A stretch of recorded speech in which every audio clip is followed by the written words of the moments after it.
Guys सानैदेखि पहाड घुम्ने भन्थे कि अनि एकचोटि न एकचोटि पहाड चाहिँ म घुमेर छाड्छु भन्थे। सो दुई दुईवटा लौरो छ, लेक लाग्छ भनेर दुई दुईवटा लौरो बोकेर राखेको।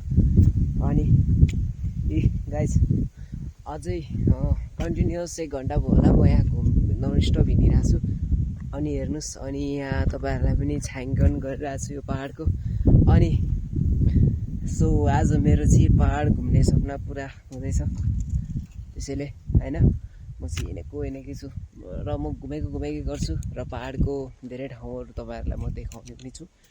अनि यस्तै हो गाइस, रमाइलो छ रमाइलो।